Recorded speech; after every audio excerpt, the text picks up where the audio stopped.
প্রিয় বন্ধুরা, আজকের ভিডিওটা খুবই ইন্টারেস্টিং হতে চলেছে।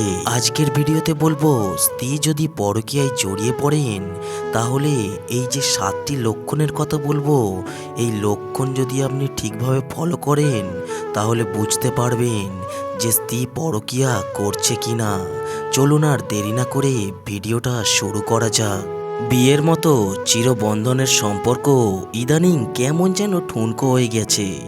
দু একটি বিষয়ের মতের অমিল হলেই এখন বিবাহ বিচ্ছেদের সিদ্ধান্ত নিয়ে ফেলছেন অনেক দম্পতি।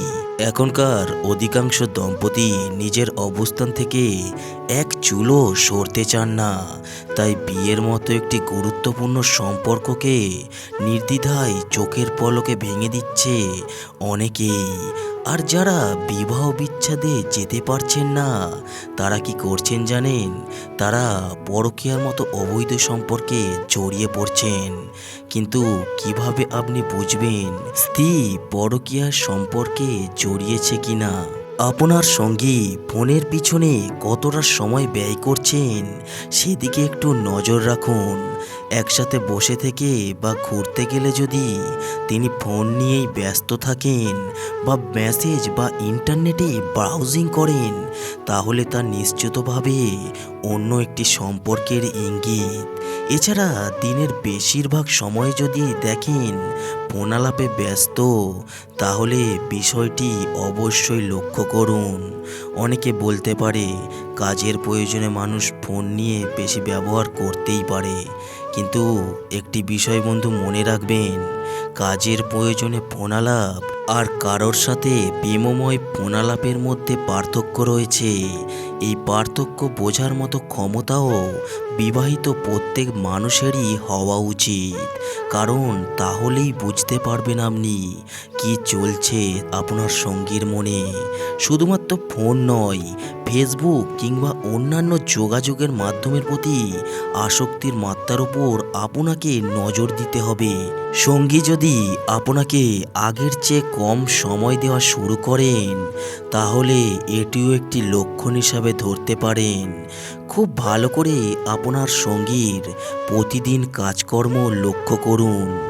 যদি বুঝতে পারেন যে আগের চাইতে কম সময় পাচ্ছেন তাহলে বোঝার চেষ্টা করুন সেই বাড়তি সময়টা আপনার সঙ্গী কিভাবে ব্যয় করছেন। আপনি তাকে সময় দেওয়ার কথা বললে একসঙ্গে বসে টিভি দেখার কথা বলুন, একসঙ্গে কোথাও ঘুরতে যাওয়ার প্ল্যান করুন, আত্মীয় স্বজনদের ও পারিবারিক বন্ধুদের সময় দেওয়ার কথা বলুন। তিনি যদি আপনাকে অজুহাত দেখিয়ে না বলেন তাহলে অবশ্যই জানার চেষ্টা করুন অজুহাতটি সত্যি কিনা। সঙ্গী যদি পরিবার ও বন্ধুবান্ধবদের কাছ থেকে নিজেকে গুটিয়ে নিতে শুরু করে বিনা কারণে, তাহলে ধরে নিতে পারেন তিনি পরকীয়ায় লিপ্ত। তিনি যদি নিজের কাজ নিয়ে ব্যস্ত থাকেন তাহলে সেটা কিন্তু আলাদা বিষয়। এই পার্থক্যটা আপনাকেই বুঝতে হবে। তবে একটু সময় নিয়ে নোটিশ করুন। এই স্পর্শকাতর বিষয়গুলোতে কোনো তাড়াহুড়ো করে সিদ্ধান্ত নেবেন না, হিতে বিপরীত হয়ে যেতে পারে।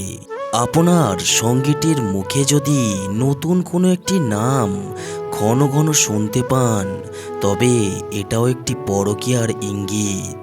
সঙ্গীর যে বন্ধুটির কথা আগে কখনো আপনি শোনেননি এমন কারোর কথা যদি আপনি ঘন ঘন শুনতে থাকেন তাহলে আপনার সঙ্গীকে জিজ্ঞেস করুন এবং তার মুখের ভাব লক্ষ্য করুন। যদি তিনি প্রশ্নের উত্তর এড়িয়ে যান কিংবা তার মুখের অভিব্যক্তি বদলে যায় তবে বিষয়টি অবশ্যই চিন্তার। যেসব পয়েন্টগুলো আপনাদের সামনে তুলে ধরছি খুবই গুরুত্বপূর্ণ পয়েন্ট, ভিডিওটি স্কিপ করে দেখবেন না, তাহলে কিছুই বুঝতে পারবেন না। আরও একটি বিষয় আপনি ভালোভাবে লক্ষ্য করবেন, তা হলো আপনার সঙ্গীর কথায় কথায় রাগের সুর। খেয়াল করে দেখুন তো, আগে যে বিষয়গুলো আপনার সঙ্গী রাগ করতো না এখন সেই সব বিষয়ে হঠাৎই রেগে যাচ্ছেন কিংবা কথায় কথায় আপনাদের দাম্পত্য জীবনকে অভিশাপ হিসাবে অভিহিত করছে। তার এইসব কথার কোনো যুক্তি আছে কি না এইসব ব্যাপারগুলো লক্ষ্য করুন। বিনা কারণে অযৌক্তিক রাগ করা কিংবা সবসময় খিটখিট করা পরকীয়ার একটি অন্যতম কারণ। এটা আপনাকে অবশ্যই মাথায় রাখতে হবে। সঙ্গী যদি আপনার সাথে যৌন সম্পর্কে নেতিবাচক মনোভাব ব্যক্ত করেন তাহলে আপনি এটি পরকীয়ার নিশ্চিত লক্ষণ হিসাবে ধরতে পারেন। যিনি অন্যের সাথে সময় কাটিয়ে আপনার প্রতি উদাসীন, তার মুখের অভিব্যক্তি আপনাকে সব কথা বলে দেবে যে আপনার সাথে সম্পর্ক স্থাপনে সঙ্গী আগ্রহী নন, অর্থাৎ তার চাহিদাটি পূরণ হচ্ছে অন্য কোনো ব্যক্তির মাধ্যমে।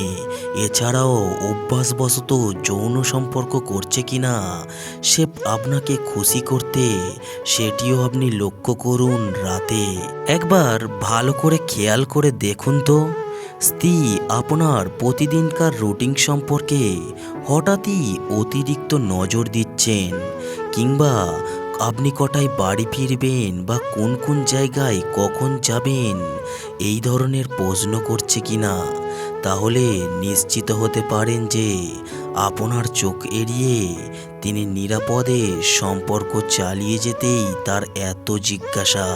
আপনাকে এখানে বুদ্ধিমত্তার সঙ্গে কাজ নিতে হবে। হুটহাট করে যাই তাই সিদ্ধান্ত আপনি নিতে যাবেন না, তাহলে হিতে বিপরীত হয়ে যেতে পারে। আপনার স্ত্রী যদি হঠাৎ নিজের ত্বক, সাজগোজ, শারীরিক গঠন, পোশাক আশাকের প্রতি অতিরিক্ত সময় ব্যয় করতে শুরু করেন তাহলে আপনি একে পরকীয়ার একটি অন্যতম লক্ষণ হিসাবে ধরতে পারেন। কারণ অনেক স্ত্রী আছেন যারা দাম্পত্য জীবনে পুরোনায় রোম্যান্স ফিরিয়ে আনতে এই পন্থা বেছে নেয়, কিন্তু আপনি এই দ্বিধাবোধের অবসান করতে পারেন নিজেকে 2 থেকে 3টি প্রশ্ন করে। তাহলেই আপনি সব উত্তর পেয়ে যাবেন। সব শেষে আপনাদের একটাই কথা বলবো, হুটহাট করে কোনো সিদ্ধান্ত নিতে যাবেন না, এতে বড় ধরনের ক্ষতি হয়ে যেতে পারে। আপনাকে সবসময় সাবধানে এই স্টেপগুলো ফলো করতে হবে, তবেই আপনি পুরো ব্যাপারটা বুঝতে পারবেন। ভিডিওটা যদি একটু হেল্পফুল মনে হয় তাহলে ভিডিওতে অবশ্যই একটি লাইক করে যাবেন, আর এই চ্যানেলে নতুন এসে থাকলে চ্যানেলটিকে সাবস্ক্রাইব করে পাশে থাকবেন আরও নতুন নতুন ভিডিও পাওয়ার জন্য। সবাই ভালো থাকবেন, সুস্থ থাকবেন। ধন্যবাদ।